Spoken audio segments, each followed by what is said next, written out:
말도 안 되는 일이 벌어졌습니다.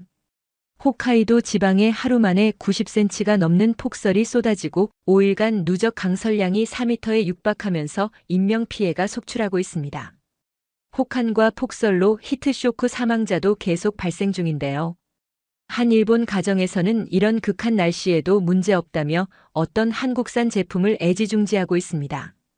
과연 그 비결은 무엇일까요? 오늘의 이야기 함께 시작하겠습니다. 영상 시작 전 구독과 좋아요 버튼은 콘텐츠 제작에 큰 도움이 됩니다. 안녕하세요. 저는 도쿄에서 건축 엔지니어로 일하고 있는 다나카 히로시입니다.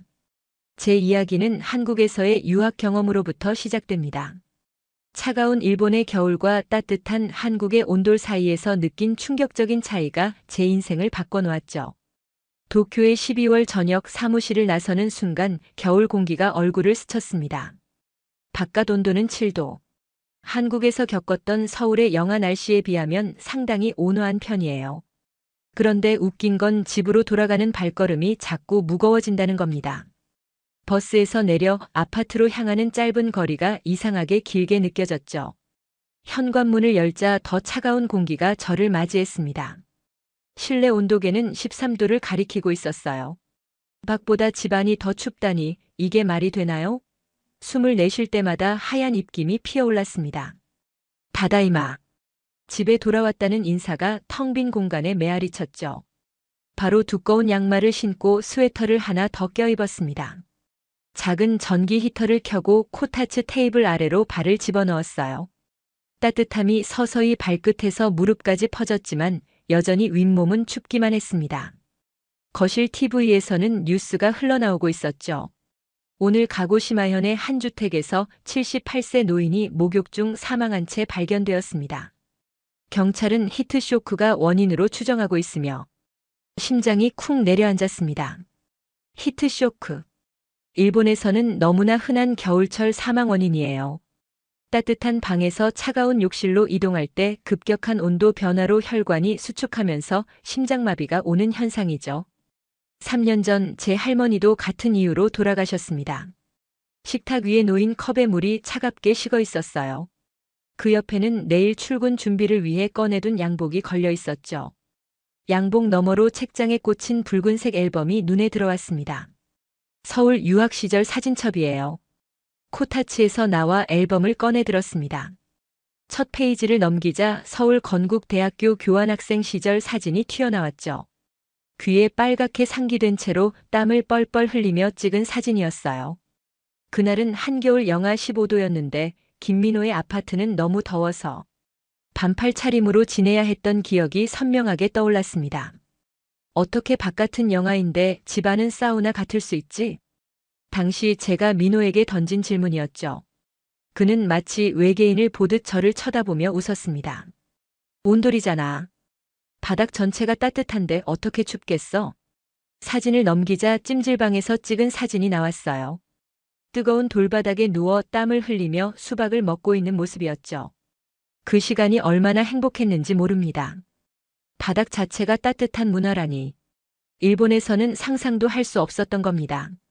지금 내 방바닥은 얼음장 같은데 말이에요. 앨범을 덮고 창밖을 바라보았습니다.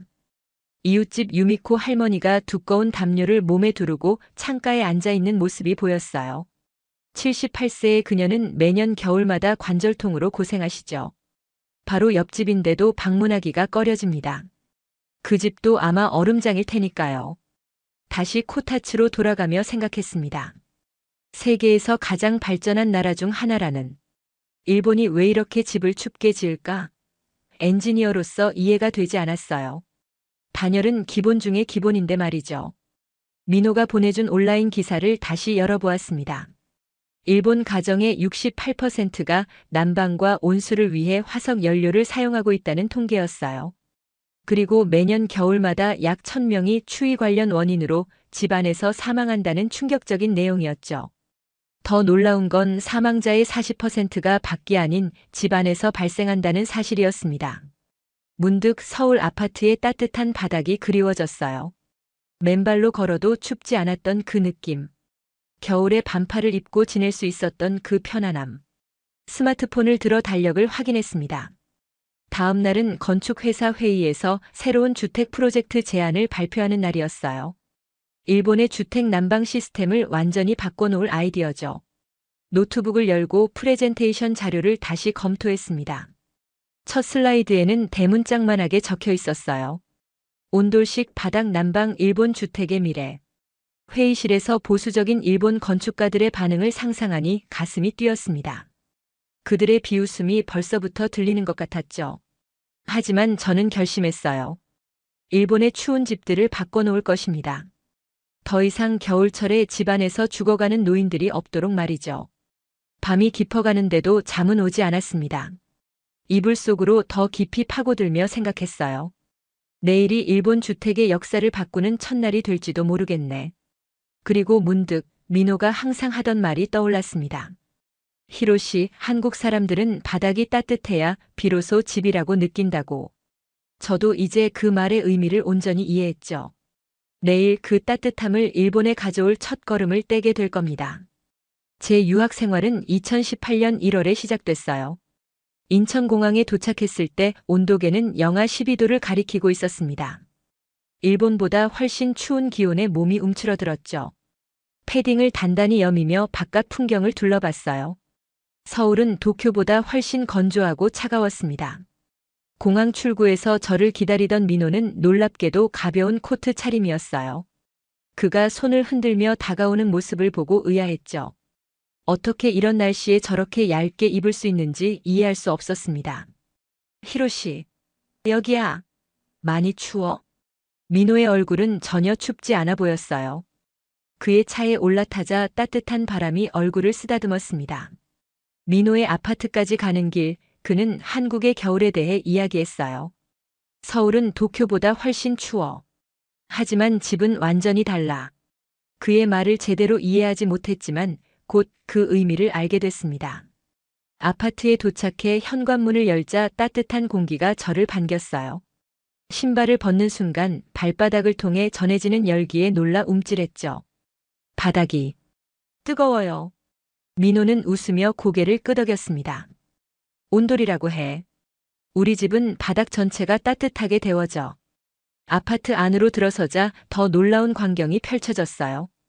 민호의 가족들은 모두 티셔츠와 반바지 차림이었습니다. 창밖으론 눈이 내리고 있는데 실내는 마치 여름처럼 따뜻했죠. 첫날 밤 이불 없이도 따뜻하게 잠들 수 있었어요. 바닥에서 올라오는 열기가 방 전체를 포근하게 감쌌습니다. 일본에서는 상상도 할 수 없는 경험이었죠. 다음 날 아침 민호는 온돌의 원리를 자세히 설명해 주었어요. 보일러에서 데워진 물이 바닥 아래 파이프를 통해 순환하면서 열을 전달한다고 했습니다. 열이 아래서 위로 골고루 퍼지기 때문에 방 전체가 균일하게 따뜻해진다고요. 일본의 에어컨이나 히터와 다른 점은 뭐지? 제 질문에 민호는 생각에 잠겼다가 대답했어요. 공기를 데우는 건 효율이 낮아. 뜨거운 공기는 위로 올라가 버리니까. 하지만 바닥을 데우면 열이 천천히 위로 퍼지면서 오래 유지돼. 그리고 발이 따뜻하면 온몸이 따뜻하게 느껴지지. 일주일 후 민호는 저를 찜질방으로 데려갔습니다. 한국인들의 겨울나기 비법을 보여주겠다며요. 찜질방에 들어서는 순간 온몸이 따스한 열기에 감싸였어요. 커다란 돌바닥이 마치 살아있는 생명체처럼 열을 내뿜고 있었습니다. 이게 바로 온돌의 원조야. 예전에는 집 아래 불을 떼서 바닥을 데웠어. 민호의 설명을 들으며 뜨거운 돌바닥에 누웠어요. 차가웠던 몸이 서서히 녹아내리는 느낌이었죠. 다른 사람들은 평상복 차림으로 돌바닥에 누워 책을 읽거나 대화를 나누고 있었습니다. 겨울을 즐기는 방식이 이렇게 다를 수 있다니 놀라웠어요. 대학교에서의 수업은 제 시야를 넓혀주었습니다. 한국 건축학과 교수님은 전통 한옥의 구조부터 현대 아파트의 설계까지 자세히 설명해 주셨어요. 특히 온돌 시스템의 발전 과정과 현대 건축에서의 적용 방식이 흥미로웠죠. 한국의 주택은 추위를 이기기 위해 발전해 왔어요. 바닥 난방과 이중창, 두꺼운 단열재가 기본이죠. 교수님의 말씀을 노트에 빠짐없이 기록했습니다. 일본과 한국은 이웃 나라이지만 겨울을 대하는 방식이 이렇게 다르다니 놀라웠어요. 학기 중간에 민호의 가족은 저를 설날 명절에 초대해 주었습니다. 그날 밤 우리는 전통 한식을 즐겼어요. 뜨거운 돌솥에 담긴 비빔밥과 끓어오르는 김치찌개가 식탁에 올랐죠. 음식에서 김이 모락모락 피어올랐습니다. 우리는 겨울에 뜨거운 음식을 좋아해. 몸도 마음도 따뜻해지거든. 민호 어머니의 말씀을 들으며 일본 음식을 떠올렸어요. 차가운 소바, 상온의 스시, 시원한 사시미. 여름을 위한 음식들이 많았죠. 그렇구나, 음식 문화에도 기후 적응이 녹아있구나 싶었습니다. 저녁 식사 후 민호의 아버지는 한국과 일본의 주택 차이에 대해 이야기해 주셨어요. 일본은 여름이 더 문제였지만 한국은 겨울이 더 혹독했어. 그래서 우리는 춥지 않은 집을 만드는데 모든 지혜를 쏟아부었단다. 그 말을 들으며 우리 할머니가 떠올랐습니다. 만약 할머니가 이런 따뜻한 집에서 살았다면 히트쇼크로 돌아가시지 않았을 텐데. 가슴이 아팠어요. 학기가 끝나갈 무렵 저는 모든 자료를 모아 한국의 온돌 시스템과 현대 건축의 적용이라는 주제로 졸업 논문을 쓰기로 결심했습니다. 도서관에서 관련 자료를 찾고 여러 주택을 방문하며 사진을 찍었어요. 바닥 난방의 구조도를 그리고 열 효율성 데이터를 수집했죠. 민호는 제 열정을 보며 웃었습니다. 너 정말 온돌에 미쳤구나. 일본에 돌아가면 뭘 할 거야? 그때는 확실한 대답을 할 수 없었어요. 하지만 마음속으로는 이미 결심했죠. 언젠가 일본의 차가운 집들을 바꿔놓겠다고요. 그리고 지금 이 추운 도쿄 아파트에서 그날의 결심을 실행에 옮길 시간이 왔습니다. 아침에 눈을 떴을 때 창문에 서리가 하얗게 맺혀 있었어요. 오늘은 중요한 날입니다. 일본 건축협회에서 주최하는 2050 탄소 중립과 주거 환경 컨퍼런스가 열리는 날이죠. 침대에서 일어나 발을 바닥에 내딛자 차가운 감각이 발끝에서 머리끝까지 전해졌어요. 이 불쾌한 느낌이 제 결심을 다시 한번 단단하게 만들었습니다. 스마트폰으로 기상 정보를 확인했어요. 오늘 도쿄 기온은 최저 3도, 최고 8도. 서울보다는 훨씬 온화한 날씨죠. 그런데 왜 집안이 더 추운지 모르겠습니다. 옷장에서 두꺼운 양복을 꺼내 입고 목도리와 장갑까지 챙겼어요. 외출복을 다 갖춰 입고 집안에서 아침을 먹는 제 모습이 우스워 보였지만 이게 일본의 겨울 현실입니다. 탕! 전기 주전자에 물이 끓었어요. 따뜻한 커피를 한 모금 마시자 몸에 생기가 돌았습니다. 발표 자료가 담긴 태블릿을 가방에 넣고 집을 나섰어요. 엘리베이터에서 이웃 사사키 유미코 할머니와 마주쳤죠. 할머니의 얼굴은 창백했고 손은 장갑을 끼고 있었습니다. 아침부터 추워요, 다나카 씨. 요즘 같은 겨울이 정말 두려워. 할머니의 말씀에 가슴이 아팠어요. 매년 겨울 일본 전역에서 수백 명의 노인들이 집안에서 추위 관련 질환으로 목숨을 잃는다는 사실이 머릿속을 스쳤습니다. 이건 단순한 불편함의 문제가 아니라 생명의 문제였어요. 곧 따뜻한 봄이 올 거예요, 사사키 할머니. 그리고 언젠가는 우리 집도 겨울에 따뜻해질 거예요. 약속드릴게요. 할머니는 미소 지으며 고개를 끄덕였지만 그 눈빛에서 반신반의하는 마음이 읽혔습니다. 당연했어요. 일본인들은 수세기 동안 추운 집에서 살아왔고 그것을 자연스러운 것으로 받아들였으니까요. 지하철에 몸을 싣고 컨퍼런스 장소로 향했어요. 차창 밖으로 보이는 도쿄의 아침 풍경이 흐릿했습니다. 매연과 안개가 뒤섞인 도시의 모습이 왠지 침울해 보였어요. 스마트폰 뉴스 앱을 열어보니 일본 2050년 탄소 중립 목표 달성 위해 가정용 화석 연료 사용 제한 검토 기사가 눈에 띄었죠. 컨퍼런스 센터에 도착하자 이미 많은 사람들로 붐비고 있었습니다. 건축가, 환경 전문가, 정부 관계자들이 모여 열띤 토론을 벌이고 있었어요. 저는 발표자 대기실로 향했죠. 제 차례는 오전 세션 마지막이었습니다. 다나카 씨, 곧 당신 차례예요. 준비됐나요? 진행 스태프의 말에 고개를 끄덕였어요. 가슴이 두근거렸지만 동시에 확신이 있었습니다. 이 순간을 위해 5년간 준비해왔으니까요. 첫 번째 발표자는 환경부 소속의 나카지마 국장이었어요. 그는 일본의 탄소 중립 목표와 현재 진행 상황에 대해 설명했습니다. 2050년까지 탄소 중립을 달성하기 위해서는 가정에서의 에너지 소비 패턴을 크게 바꿔야 합니다. 특히 난방과 온수 공급에 사용되는 화석 연료를 줄이는 것이 중요해요. 현재 일본 가정의 68%가 난방과 온수를 위해 석유와 도시가스를 사용하고 있습니다. 데이터가 스크린에 표시되었어요. 일본 가정에서 소비되는 에너지의 절반 이상이 난방과 온수 공급에 사용된다는 충격적인 통계였죠. 나카지마 국장은 계속해서 정부의 계획을 설명했습니다. 우리는 2030년까지 전기 히트펌프 100만 대를 보급할 계획입니다. 가스 보일러를 대체하여 탄소 배출을 줄이고 에너지 효율성을 높이는 것이 목표예요. 청중 사이에서 웅성거림이 들렸어요. 머릿속으로 계산해 보니 연간 약 10만 대씩 보급해야 하는 거대한 프로젝트였습니다. 불가능한 목표는 아니지만 쉽지 않은 도전이라는 생각이 들었어요. 두 번째 발표자가 단상에 올랐을 때 저는 그가 누군지 알아보고 등골이 서늘해졌습니다. 니혼 가스 시스템즈의 CEO 이시카와 다케시였어요.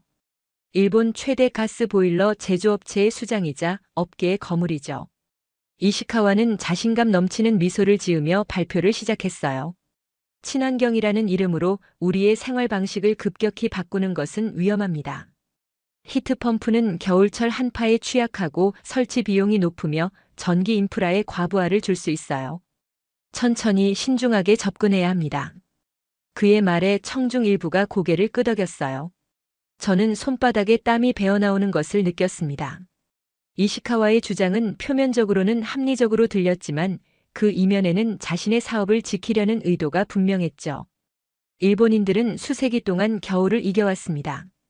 우리의 전통적인 생활 방식과 문화에는 이유가 있어요. 진정한 일본인이라면 약간의 추위쯤은 견뎌야 합니다. 그 말에 제 가슴속에서 분노가 치밀어 올랐어요. 약간의 추위가 아니라 매년 수백 명의 목숨을 앗아가는 심각한 문제인데도 말입니다.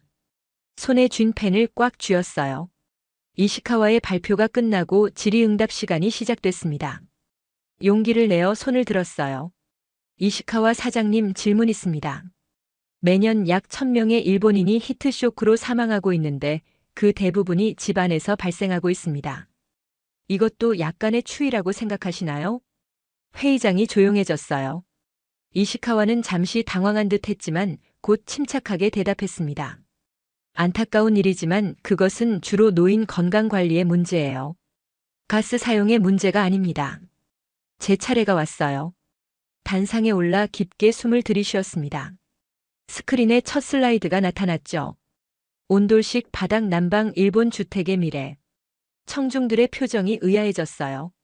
저는 한국에서의 경험, 온돌의 원리 그리고 일본 주택에 적용했을 때의 이점에 대해 설명하기 시작했습니다. 전기 1단위로 3단위의 열을 만들어내는 히트펌프와 온돌식 바닥 난방을 결합하면 에너지 효율은 3배 이상 높아지고 연료비는 절반 이하로 줄어듭니다. 더불어 집 전체가 균일하게 따뜻해져 히트쇼크의 위험도 크게 줄어들어요. 발표를 마치고 청중의 반응을 살폈습니다. 몇몇은 흥미로운 눈빛을 보였지만 상당수는 회의적이었어요. 특히 이시카와는 팔짱을 끼고 차가운 표정을 짓고 있었죠. 질의응답 시간 한 여성이 손을 들었어요. 그녀는 환경 저널리스트 야마모토 아키코였습니다. 다나카 씨, 흥미로운 발표였어요. 한국의 온돌 시스템을 일본 주택에 적용할 때 가장 큰 장애물은 무엇이라고 생각하시나요? 제 대답을 기다리는 그녀의 눈빛에서 진정한 관심을 읽을 수 있었어요. 이 질문을 시작으로 우리의 대화는 컨퍼런스 이후에도 이어졌습니다. 컨퍼런스 이후 일주일 저는 회사 회의실에 앉아 제 인생 최대의 도전을 앞두고 있었어요. 테이블 주변으로 다카하시 사장님과 중역들, 그리고 기술팀이 둘러앉았습니다. 창밖에서는 차가운 비가 내리고 있었죠. 다나카 군, 우리 회사의 차세대 주택 프로젝트에 대해 말해보게. 다카하시 사장님의 말씀에 저는 심호흡을 하고 프레젠테이션을 시작했어요. 온돌 시스템을 응용한 바닥 난방, 이중창과 두꺼운 단열재, 에너지 효율적인 히트펌프까지. 제가 그동안 연구하고 계획했던 모든 내용을 풀어놨습니다. 이 프로젝트는 도쿄 서부 지역의 50가구 규모의 아파트 단지로 시작할 수 있습니다. 기존 건물보다 건설 비용은 15% 정도 높지만 에너지 비용 절감으로 5년 내에 회수 가능해요. 프레젠테이션이 끝나자 침묵이 흘렀죠. 다카하시 사장님이 안경을 고쳤으며 말씀하셨습니다. 흥미로운 제안이네. 하지만 일본 소비자들이 이런 시스템을 받아들일까? 우리는 수세기 동안 이런 주택에 살아왔잖나. 기술팀장인 모리 부장이 고개를 갸웃했어요.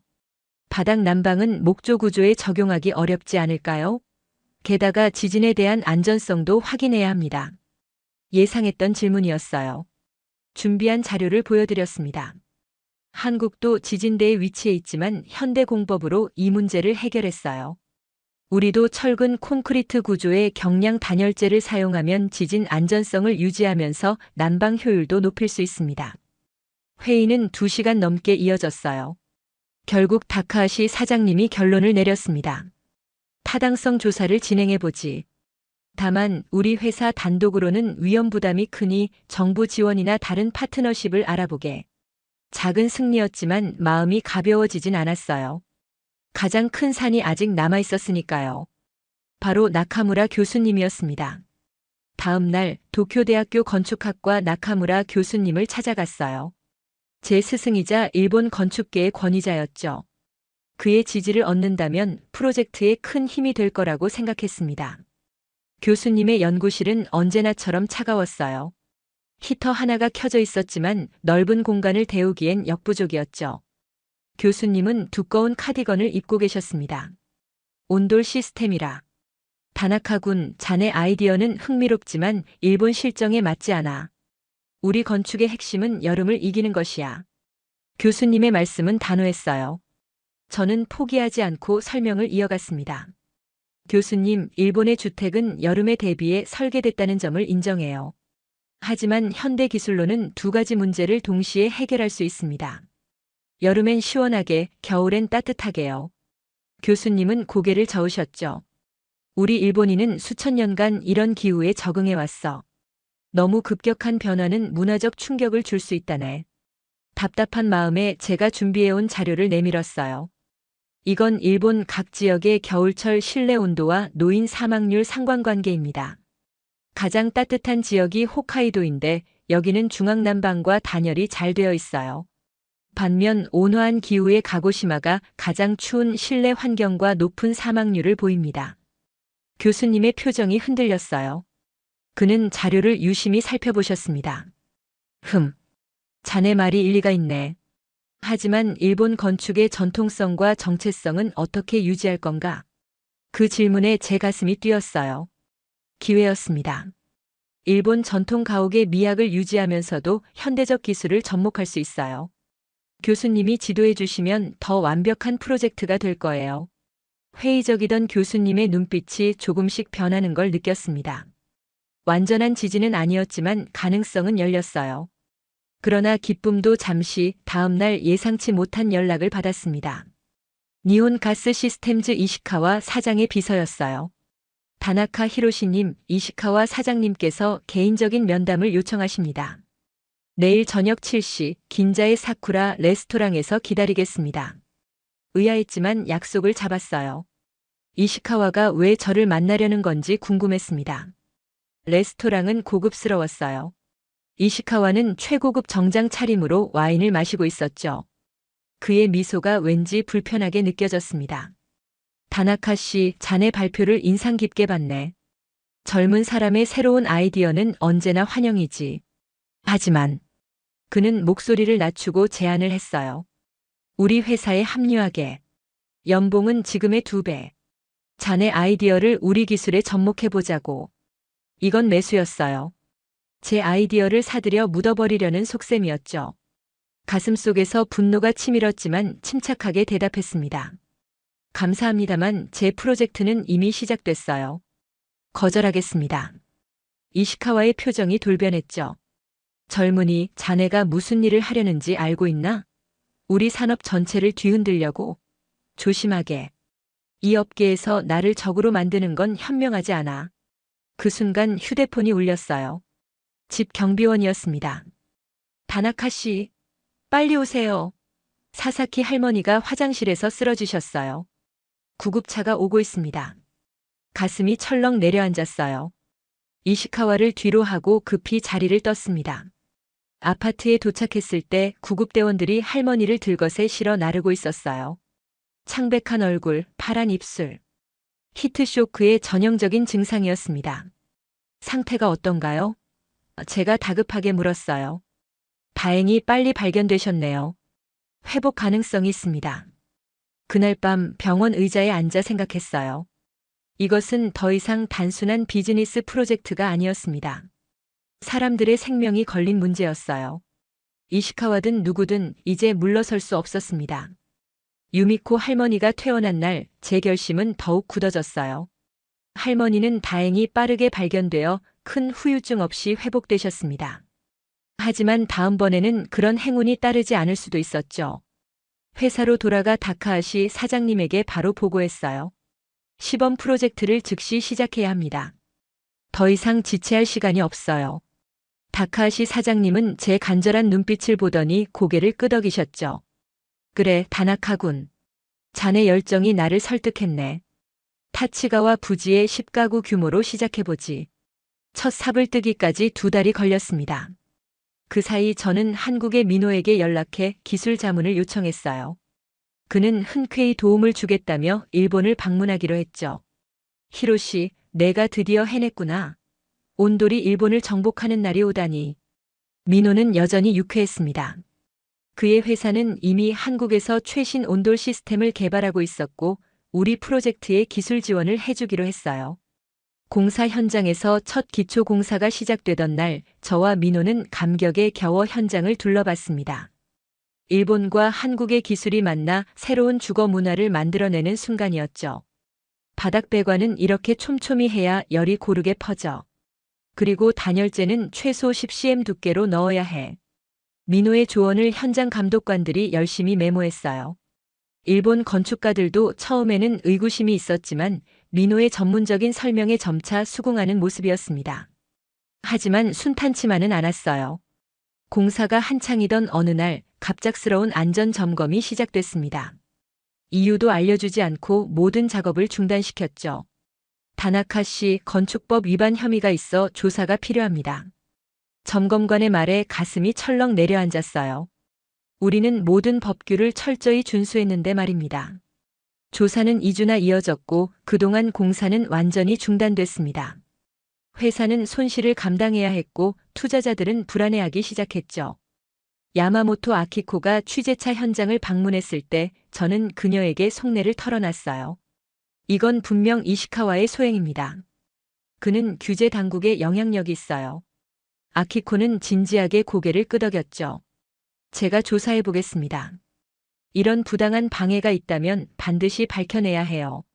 그녀는 며칠 동안 관련 부처와 담당자들을 취재했습니다. 마침내 그녀가 가져온 증거는 충격적이었어요. 이시카와가 건축 규제 담당자에게 뇌물을 준 정황이 담긴 이메일과 입금 기록이었죠. 이걸 가지고 어떻게 할 계획이에요? 제가 물었습니다. 아키코는 결연한 표정으로 대답했어요. 진실을 알려야죠. 제 기사로요. 그러나 기사가 나가기 전 저희는 또 다른 장애물에 부딪혔습니다. 은행에서 갑자기 프로젝트 자금 지원을 중단한다는 통보가 왔어요. 이유는 사업성 재검토였습니다. 다카하시 사장님은 당황했죠. 다나카군, 어쩌면 좋나. 이대로 가다간 회사가 위험해질 수도 있어. 절망적인 상황에서 저는 마지막 수단을 생각해냈어요. 제 아파트에 직접 온돌 시스템을 설치하기로 한 겁니다. 민호의 도움을 받아 작은 규모로 시작했죠. 미쳤어?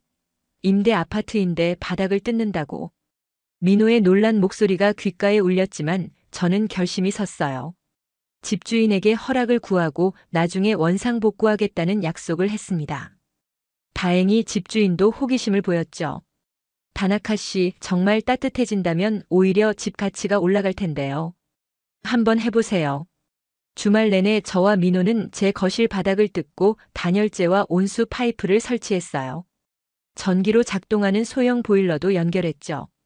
작업 소리에 호기심을 느낀 이웃들이 하나둘 모여들기 시작했습니다. 뭐 하는 거예요, 다나카 씨? 이게 바로 한국의 온돌이라는 건가요? 정말 따뜻해질까요? 질문 세례 속에서도 작업은 계속됐어요. 유미코 할머니도 방문에 관심 있게 지켜보셨죠. 할머니의 눈빛에는 희망이 담겨 있었습니다. 마침내 월요일 저녁 시스템이 완성됐어요. 스위치를 켜자 보일러가 부드럽게 작동하기 시작했습니다. 1시간 후 기적이 일어났죠. 바닥이 따뜻해지기 시작한 거예요. 여러분, 신발을 벗고 느껴보세요. 이웃들이 조심스럽게 맨발로 바닥을 밟아보았습니다. 놀란 탄성이 터져 나왔어요. 따뜻해. 믿을 수 없어요. 이런 게 가능했다니. 특히 유미코 할머니의 반응이 가장 감동적이었습니다. 그녀는 바닥에 무릎을 꿇고 손을 대보더니 눈물을 글썽였어요. 다나카 씨, 이런 따뜻함을 느껴본 지가 몇십 년이 지났네요. 어린 시절 할머니 댁의 아궁이를 떠올리게 하는구려. 다음 날 놀라운 일이 벌어졌습니다. 아키코의 기사가 주요 신문 일면을 장식했어요. 온돌 혁명을 막으려는 가스업계의 불법 로비 마이너스 니혼 가스 시스템즈 이시카와 사장 뇌물 혐의. 그리고 우연히도 같은 날 저희 아파트 주민단체 채팅방에는 제 온돌 시스템에 대한 사진과 동영상이 폭발적으로 공유되고 있었습니다. 입소문은 빠르게 퍼져나갔고 다른 단지 주민들도 구경하러 오기 시작했어요. 저녁 뉴스에서는 두 가지 소식이 나란히 보도됐습니다. 이시카와의 스캔들과 작은 아파트에서 시작된 온돌 혁명이었죠. 전화기가 쉴 새 없이 울렸어요.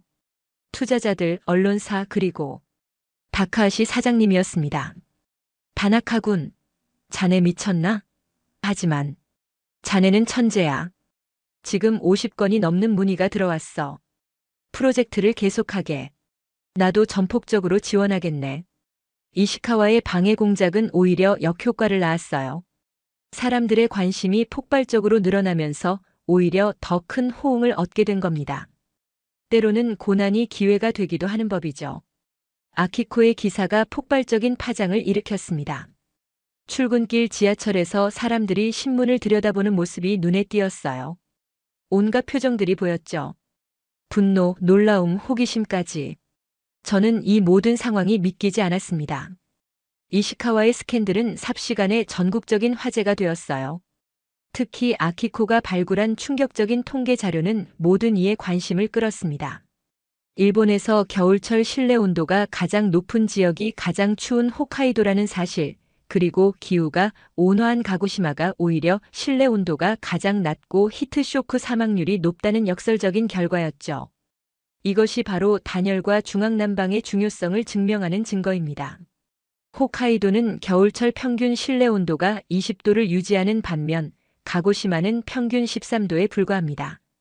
아키코의 기사는 계속해서 이시카와가 효율적인 난방 기술 발전을 어떻게 방해해왔는지 상세히 설명했어요. 업계 모임에서의 압력 행사 규제 담당자들에게 뇌물 제공, 새로운 기술에 대한 의도적인 허위 정보 퍼뜨리기까지. 그의 행동은 철저히 자기 이익을 위한 것이었습니다. 아침 회사 회의에서 다카하시 사장님은 눈빛이 달라져 있었어요.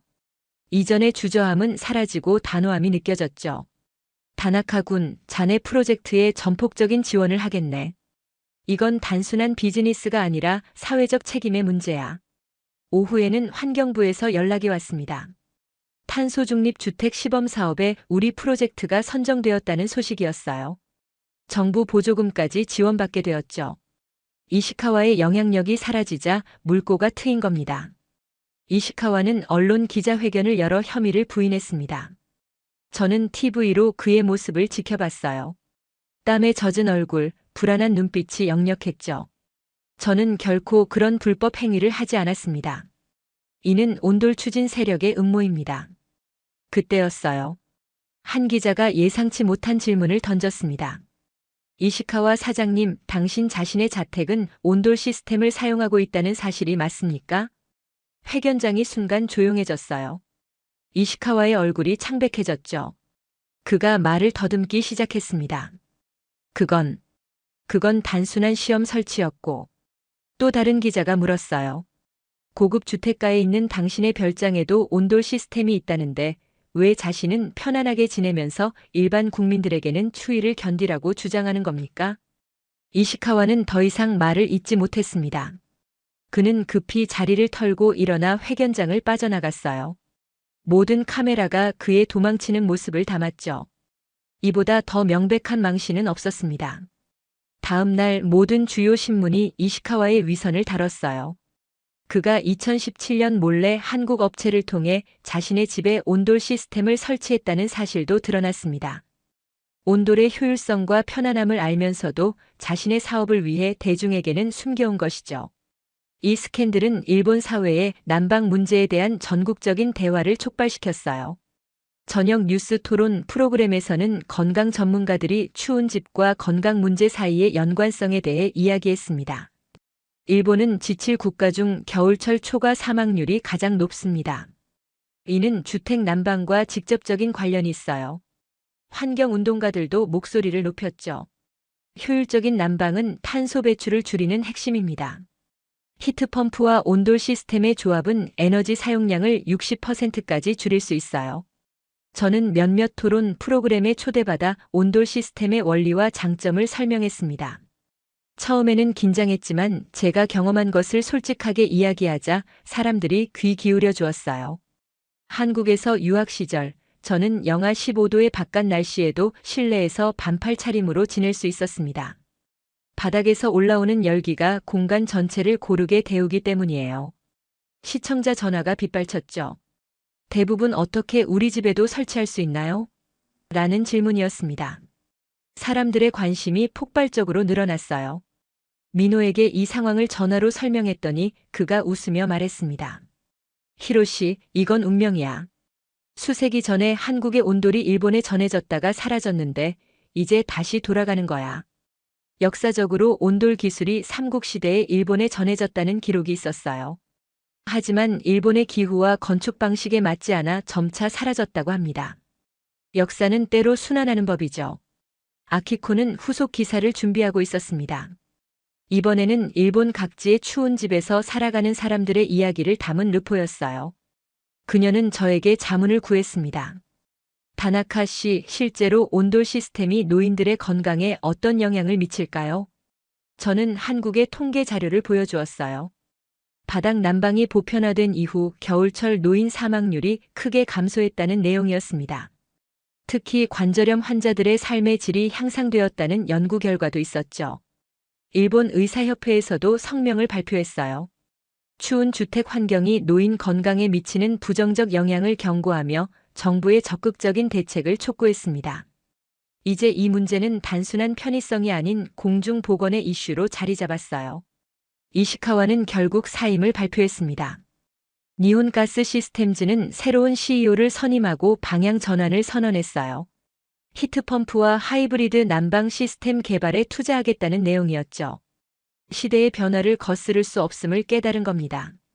정부에서는 2025년부터 시행될 새로운 주택 단열 기준을 발표했어요. 유럽 수준의 단열재 사용을 의무화하고 친환경 난방 시스템 설치 시 세금 혜택을 주는 내용이었습니다. 변화의 바람이 불기 시작한 거죠. 저녁 아파트로 돌아오는 길에 유미코 할머니를 만났어요. 그녀는 이제 제 온돌 시스템이 설치된 거실에서 대부분의 시간을 보내고 계셨습니다. 얼굴에 건강한 혈색이 돌아왔죠. 다나카 씨, 덕분에 올겨울은 두렵지 않네요. 처음으로 겨울이 기다려진다니 믿어지나요? 할머니의 말씀에 가슴이 따뜻해졌습니다. 작은 변화가 한 사람의 삶을 이렇게 바꿀 수 있다는 사실이 저를 더욱 움직이게 했어요. 그날 밤 창밖으로 첫눈이 내리기 시작했습니다.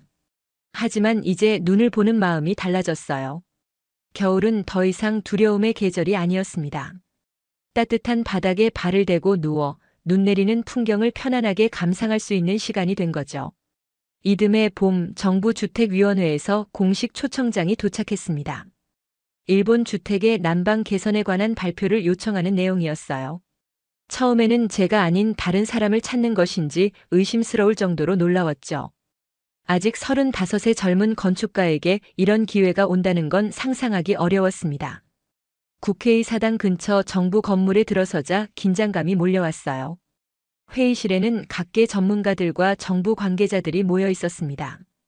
50명가량의 청중 앞에서 발표한다는 것이 부담스러웠죠. 특히 나카무라 교수님도 참석해 계셔서 더욱 그랬어요. 발표를 시작하며 한국 온돌의 역사부터 설명했습니다. 삼국시대부터 발전해온 기술이 현대에 와서 어떻게 진화했는지, 그리고 일본 주택에 어떻게 적용할 수 있는지 보여줬어요. 슬라이드에 온돌식 바닥 난방, 이중창, 향상된 단열재의 조합을 보여주며 에너지 효율성과 건강상 이점을 강조했죠. 이 시스템은 전기 1단위로 3단위의 열을 생산할 수 있습니다. 가스 보일러보다 연료비를 절반으로 줄이면서 난방 효율은 2배 이상 높아지는 거예요. 청중들의 눈빛이 호기심으로 반짝였습니다. 특히 예산 담당자들이 귀를 기울이는 듯 했어요. 비용 절감은 언제나 관심사니까요. 발표 중간에 한국 찜질방 경험을 나누었습니다. 추운 겨울날 뜨거운 돌바닥에 누워 땀을 흘리며 수박을 먹는 문화적 체험이 일본의 전통적인 목욕 문화와 어떻게 연결될 수 있는지 설명했어요. 문화적 융합의 가능성이 일본 청중들의 마음을 열어주는 듯 했습니다. 우리는 일본의 전통 미학을 보존하면서도 현대적 기술을 접목할 수 있어요. 일본 료칸의 정취와 한국 온돌의 기능성이 만나면 세계 최고의 주거 환경이 될 것입니다. 나카무라 교수님의 표정이 점점 부드러워지는 것이 보였어요. 처음에는 의심스러운 눈빛이었지만 제가 일본 문화에 대한 존중과 현대 기술의 조화를 강조하자 관심을 보이기 시작했습니다. 위원회의 한 노년 구성원이 질문을 던졌어요. 다나카 씨, 당신의 주장은 흥미롭지만 일본인의 생활 방식과 맞지 않을 수도 있지 않습니까? 우리는 수세기 동안 이런 환경에서 살아왔습니다. 이 질문은 예상했던 것이었죠. 하지만 이론적인 답변보다 실제 경험이 중요하다고 생각했습니다. 그래서 이 질문에 특별한 방식으로 대답하기로 마음먹었어요. 위원님의 우려를 충분히 이해합니다. 말보다 경험이 중요하다고 생각해요. 그래서 오늘 작은 시식회를 준비했습니다. 회의장 뒤편에서 민호가 준비해온 한국 음식이 서빙되었어요. 돌솥에 담긴 김치찌개와 비빔밥, 그리고 뜨거운 온돌 위에서 구운 삼겹살까지. 음식에서 김이 모락모락 피어올랐습니다. 처음에는 의아해하던 위원들이 조심스럽게 음식을 맛보기 시작했어요. 노년의 위원은 김치찌개 한 숟가락을 먹고 놀란 표정을 지었죠. 이렇게 뜨거운 음식이 몸속까지 따뜻해지는군요. 민호가 준비한 설명을 덧붙였습니다. 한국의 음식 문화는 추위에 적응하며 발전했어요. 뜨거운 돌그릇에 담아 오래 따뜻함을 유지하고 발효 음식으로 영양가를 높였습니다. 온돌 바닥에 앉아 이런 뜨거운 음식을 먹으면 겨울이 즐거워져요. 노년의 위원은 고개를 끄덕이며 말했습니다. 우리 일본 요리도 훌륭하지만 겨울에는 이런 따뜻한 음식이 정말 위로가 되겠군요. 다나카 씨, 당신 제안에 더 관심이 생겼습니다. 식사 후 토론이 이어졌어요. 기술적인 질문들이 쏟아졌고 저는 준비해온 자료로 하나하나 답변했습니다. 특히 전기 히트펌프와 온돌 시스템의 결합이 일본의 전력망에 부담을 주지 않을까 하는 우려에 대해 자세히 설명했어요. 히트펌프는 전기를 직접 열로 변환하지 않고 외부 열을 끌어오는 방식입니다. 그래서 적은 전력으로도 큰 열량을 만들 수 있어요. 일본의 전력망으로도 충분히 감당할 수 있습니다. 회의가 끝나갈 무렵 위원장이 결론을 내렸어요.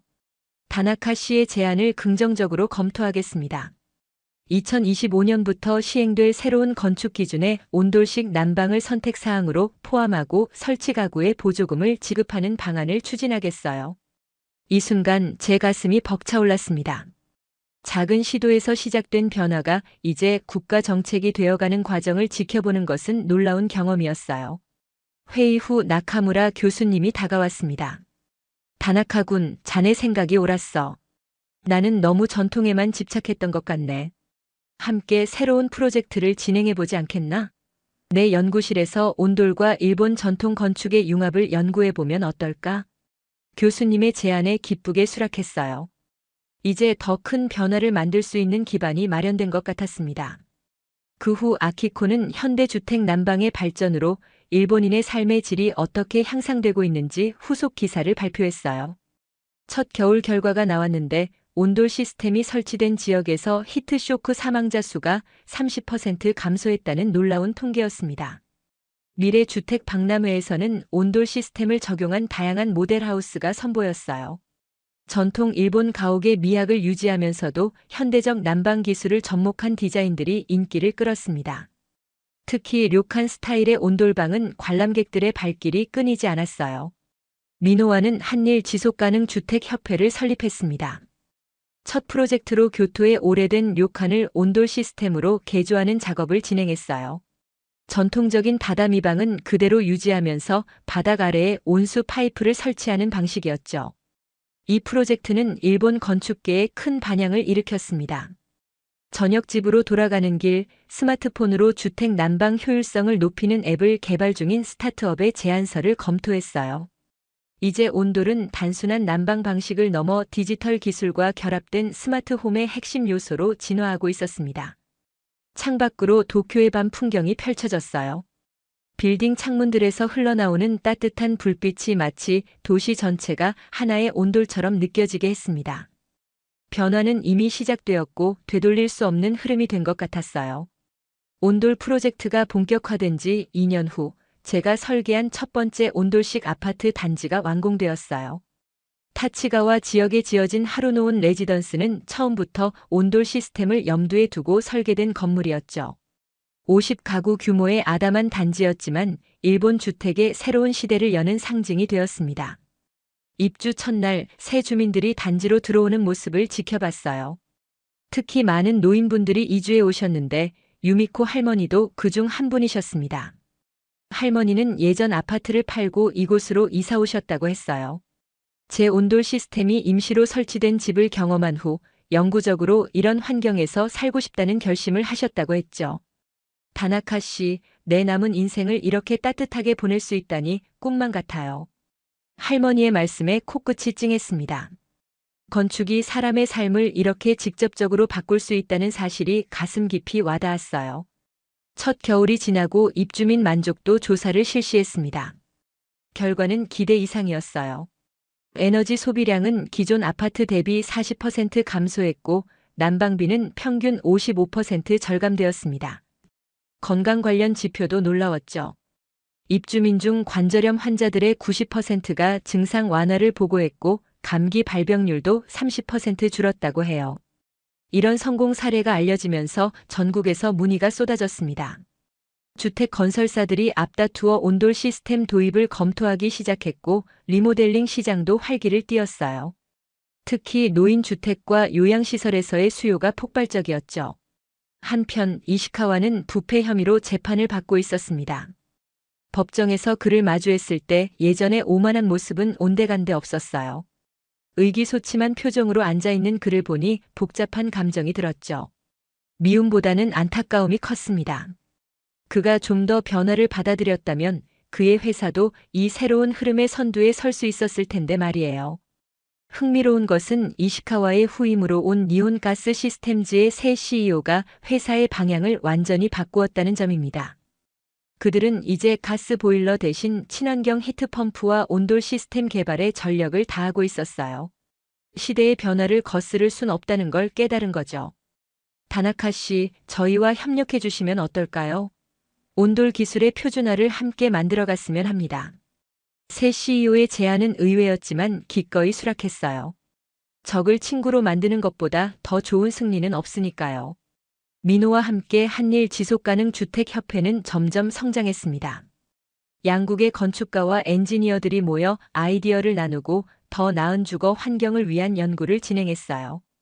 특히 일본 전통 건축의 아름다움과 한국 온돌의 기능성을 결합한 하이브리드 주택 모델이 큰 인기를 끌었습니다. 아키코는 계속해서 주거 환경 개선에 관한 기사를 쓰고 있었어요. 그녀의 최신 기사는 온돌 혁명 2년 일본 주택의 변화와 국민 건강 증진이라는 제목이었죠. 기사에 따르면 온돌 시스템이 보급된 지역에서 겨울철 사망률이 눈에 띄게 감소했고 특히 노인들의 삶의 질이 크게 향상되었다고 합니다. 히로시, 이 기사 어때? 너의 꿈이 현실이 되고 있어. 아키코가 보내온 메시지를 읽으며 미소 지었어요. 우리는 이제 서로의 이름을 편하게 부르는 사이가 되었습니다. 업무적인 관계를 넘어 개인적으로도 가까워졌죠. 주말이면 함께 서점에 가거나 영화를 보기도 했어요. 아키코는 한국 문화에 관심이 많아져서 한국어도 배우기 시작했습니다. 어느 날 저녁, 우리의 새 아파트에서 저녁 식사를 준비하고 있었어요. 네, 우리의 아파트입니다. 아키코와 저는 6개월 전부터 함께 살기 시작했죠. 물론 온돌 시스템이 완벽하게 설치된 집이었습니다.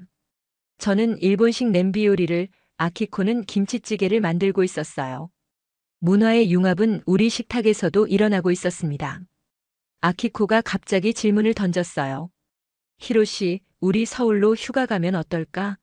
내가 항상 이야기하는 그 찜질방도 가보고 싶어. 서울에 가자는 제안에 기쁘게 고개를 끄덕였습니다. 민호에게도 오랜만에 직접 만나 인사하고 싶었거든요. 좋아, 다음 달에 가자. 찜질방도 가고 진짜 한국 음식도 먹고. 아키코는 잠시 망설이다 다른 질문을 던졌어요. 혹시 우리가 한국에서 살아보는 건 어떨까? 잠시라도. 그 질문은 예상치 못했지만 마음 한구석에서는 기다리고 있었던 것 같았습니다. 아키코는 계속 말을 이었어요. 일본 해산물 때문에 계속 걱정돼. 후쿠시마 사고 이후로 방사능 오염 문제가 완전히 해결된 건 아니잖아. 한국 해산물이 더 안전하다고 생각해. 사실 저도 그 문제에 대해 생각해 본 적이 있었습니다. 최근 들어 해산물을 살 때마다 원산지를 확인하게 되었거든요. 그래, 한번 고려해보자. 서울에 가서 도시도 살펴보고. 그 순간 우리는 서로를 바라보며 미소를 지었습니다. 이게 바로 우리 이야기의 또 다른 시작점이 될 수도 있겠다고 생각했어요. 한국에는 배울 것이 많아. 하지만 우리가 일본에서 시작한 변화도 중요해. 두 나라의 좋은 점을 모두 경험하면서 살 수 있으면 좋겠어. 아키코는 고개를 끄덕였고 우리는 건배했습니다. 미래를 향해, 더 따뜻한 집과 삶을 향해. 창밖으로 도쿄의 밤 풍경이 펼쳐졌어요. 불과 몇 년 전만 해도 이 차가운 도시의 겨울이 바뀔 수 있으리라고는 상상도 못했습니다. 하지만 지금 수많은 집의 창문에서 따뜻한 빛이 새어나왔어요. 그 빛 속에는 온기가 있었고 그 온기는 사람들의 삶을 바꾸고 있었습니다. 유미코 할머니가 이사 오던 날 하셨던 말씀이 떠올랐어요. 다나카 씨, 당신은 집을 바꾼 게 아니라 우리의 삶을 바꾼 거예요. 추위를 견디는 삶에서 따뜻함을 즐기는 삶으로요. 그 말이 제 마음에 깊이 남아 있었습니다. 건축은 단순한 공간 창조가 아니라 그 안에서 살아가는 사람들의 삶의 질을 높이는 일이라는 사실을요.